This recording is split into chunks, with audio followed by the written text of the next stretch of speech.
Let's talk about Cuba. A couple of days ago, I read the news that Cuba is experiencing a famine, as in food starvation. Well, I said, how can that be? So I looked into it. Cuba is an island just south of Key West, about 90 miles. It takes you about 2 to 3 days to make it to the US from Cuba on a raft, rubber raft. But we don't know how long it takes to actually get from Key West to Cuba because no one's ever tried. So why is Cuba in the news? And what is this famine thing? Cuba cannot feed itself?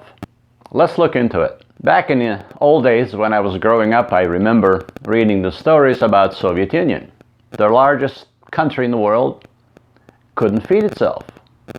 As a teenager, I was kind of curious, well, how can that be? How can a country with such a landmass, so many natural resources, couldn't afford to feed itself?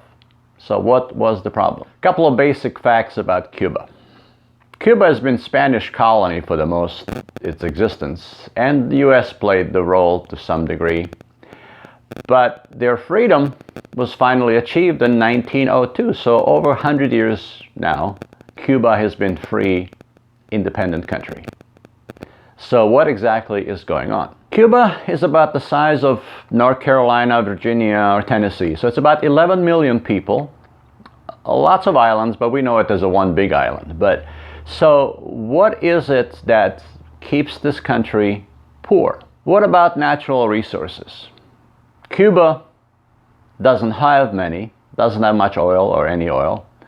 But it does have about 3,500 miles of a coastline. So one would think, well, there's a lot of beaches, tourism, fishing. There gotta be some fish, a lot of fish. As an island, you got fish all around you.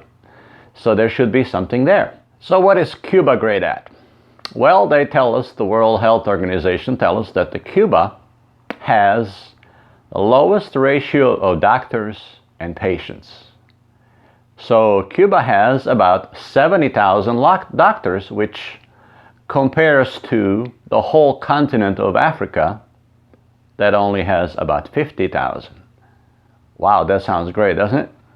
However, I don't really know anybody that has ever picked Cuba to go to get any kind of treatment or whatever. So, but what else do we know about Cuba too? Cuba is a government run by communists. It's a communist country, one of the last holdovers of communist era. Monthly wages in Cuba about $20. That is less than $1 a day. So what made the headline was that Cuban government is encouraging people to grow their own food, like individually. Like I'm talking about on the balconies, empty your flower pots and plant tomato. Don't mow your grass if you have any.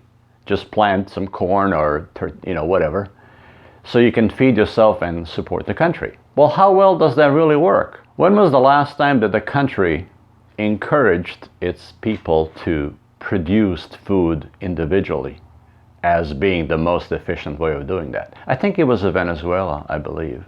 Oh, that's working out great. So what about the natural resources? Can the country make it? Can the country become prosperous without natural resources, even if Cuba has none? Well, Singapore, heard of? Monaco. Oh, I've been to Monaco many times. I've never seen the shortage of anything. I haven't seen the food line anywhere in Monaco. Seems like you can buy just about anything you want to buy. But Monaco has no natural resources of any kind. So what does Monaco have that Cuba doesn't? There's a stable government. There's a stable currency. There is a respect and protection for private property. Capitalism is encouraged and recognized as a good thing.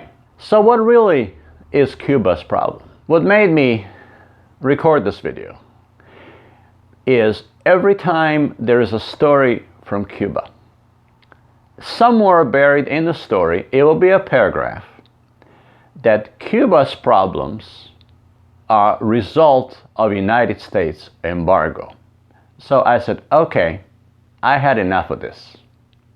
Let me look into what is this embargo all about, and is it true? What the media doesn't tell you is that this United States embargo is not their problem. Their problem is communism. What media doesn't tell you is that the communism and socialism does not work. What media doesn't tell you is that, yes, we do have embargo with Cuba, but Cuba can trade with 200 other countries. There are 200 other countries in the world that the Cuba can trade with. But the problem is, you have to have something to trade. You have to produce the goods or service that someone wants to buy. So if you are fortunate enough, perhaps if you have a lot of natural resources, all of a sudden your island is just gold and oil. And you can sell that, and you get dollars or euros or Bitcoin or whatever. Then you can go out in the world market and buy your wheat and corn and sugar and alcohol or computers or whatever you want, because you have to have one or the other. You have to have a money inflow, which in Monaco is small taxes on things that you buy, or you have to have a lot of things to sell, like, I don't know, China, Japan, South Korea.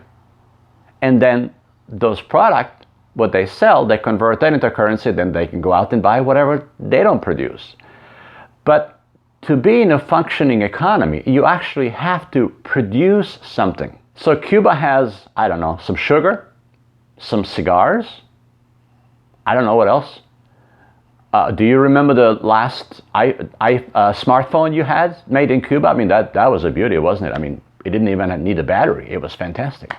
You know, my best car I ever owned was that latest model from Cuba, right? I mean, how about those flat screen TVs? I mean, those made in Havana suburbs, I mean, they're just like top notch, right? So they don't produce anything that they could sell. So they have no currency, they have no foreign currency to buy anything. So if you remember anything from this video, remember this. Whenever you read a story regarding Cuba and their problems, there will be a line. Sometimes they may throw the climate change, that could be their problem too, which is not. But there will always be a paragraph telling you that the problems of Cuba are a result of United States embargo. Just remember this. Cuba can trade with over 200 other countries in the world. They don't need us. But just an interesting observation. There are only 2 countries in the world that where you cannot legally purchase Coca-Cola. I'm not a big fan of Coca-Cola. I maybe drink 1 or 2 a year, but it's there. I can have it anytime I want to. North Korea is one. If you guessed it, it's a good guess.